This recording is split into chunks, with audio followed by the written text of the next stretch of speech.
Okay, 10th question को हम लोग देखते हैं। A hydrogen atom initially at rest in its ground state absorb a photon of frequency mu naught and ejects the electron with a kinetic energy of 10 electron volt. The electron then combines with a positron at rest to form a positronium. Okay, वो भी ground state में, और उसके बाद simultaneously वो एक photon को भी रिलीज़ करता है. The centre of the mass of the resulting positron atom moves with a kinetic energy of this. It is given that the positron has the same mass as that of the electron, and positron atom can consider to be a Bohr atom in which the electron and positron orbits around the center of mass. अच्छा, considering no other losses during the whole process, the difference between two photon energies. Okay. हमारे पास पहले एक hydrogen atom था जिसमें जो electron था वो उसके ग्राउंड स्टेट में था. फिर क्या हुआ, एक फोटोन आया जिसकी फ्रीक्वेंसी म्यू1 थी. उसने इस हाइड्रोजन एटम के जो इलेक्ट्रॉन था उसको यहाँ से निकाल के एक पोजिट्रॉन के पास ले गया, और पोजिट्रॉन जो होता है उसका सेम मास होता है. Positron has the same mass and that of electron, and positron atom can be considered a Bohr atom. अच्छा, ठीक. वो एक पोजिट्रॉन के पास ले गया जिसके, और पोजिट्रॉन को अगर मैं ई प्लस लिखूँ, तो पोजिट्रॉन के पास ले गया. अब वो दोनों एक दूसरे के सेंटर ऑफ मास के अराउंड रोटेट करने लगे, और इलेक्ट्रॉन जब इससे कंबाइन हुआ, पोजिट्रोनियन एटम बनाया, तो एक म्यू2 फ्रीक्वेंसी का एक फोटोन भी निकला. तो हमें बताना ये है बस h म्यू1 माइनस h म्यू2, ये हमें बताना. ठीक, जो ये फोटोन जो पहले आया था म्यू1 फ्रीक्वेंसी का, उसने कितना काम किया होगा. पहले तो इस इलेक्ट्रॉन को इस हाइड्रोजन की पोटेंशियल एनर्जी से बाहर निकाला होगा, जिसमें उसका 13.6 इलेक्ट्रॉन वोल्ट का एनर्जी लॉस हुआ होगा, मीन्स एनर्जी लगी होगी. फिर उसने क्या किया, इस इलेक्ट्रॉन को इस पोजिट्रॉन के साथ कंबाइन कर दिया, और उसके बाद भी एक फोटोन निकला. तो इससे हम लोग ये कह सकते हैं ओके. अच्छा, ये भी हमें दिया है कि जो ये पूरा सिस्टम है पोजिट्रोनियम एटम का, वो किसी एक काइनेटिक एनर्जी के साथ मूव भी कर रहा है.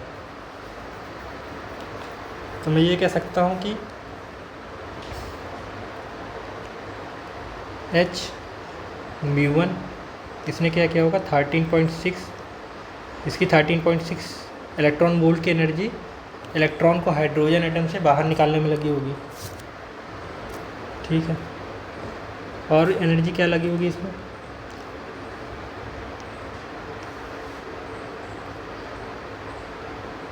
और इसमें क्योंकि हुआ क्या कि इलेक्ट्रॉन के पास एनर्जी होगी, तो वही एनर्जी इसमें गई, और उसी एनर्जी ने ये वाली फोटोन भी निकाला, और उसी ने इसको काइनेटिक एनर्जी भी दी. तो मैं ये कह सकता हूँ कि h म्यू1 is 13.6 plus energy of this positronium atom, ये हो गया, प्लस इसकी जो काइनेटिक एनर्जी है, और इससे जो फोटोन निकला वो भी h म्यू2, h म्यू1 माइनस म्यू2, हमें यही चाहिए. तो ये हो जाएगा 13.6 प्लस काइनेटिक एनर्जी इनकी क्या है, 5 इलेक्ट्रॉन वोल्ट, तो ये हो जाएगी 5. और पोजिट्रोनियम एटम के साथ जब इलेक्ट्रॉन कंबाइन होगा तो इसकी ग्राउंड स्टेट में एनर्जी क्या होगी, En equal to minus 13.6 z square upon n square mu by m. यहाँ पर जो म्यू है ये रिड्यूस्ड मास होगा, तो यहाँ से मैं क्या निकाल सकता हूँ, माइनस 13.6, z यहाँ पर 1 है, n भी 1 है. रिड्यूस्ड मास क्या होगा, m इंटू m, क्योंकि मास दोनों का सेम है, पोजिट्रॉन और इलेक्ट्रॉन दोनों का, बाई 2m, m/2 आया ये, तो इसका मतलब 1/2, तो ये आ जाएगा -13.6/2। और कुछ है इसमें ऐड करने को, बस ये है।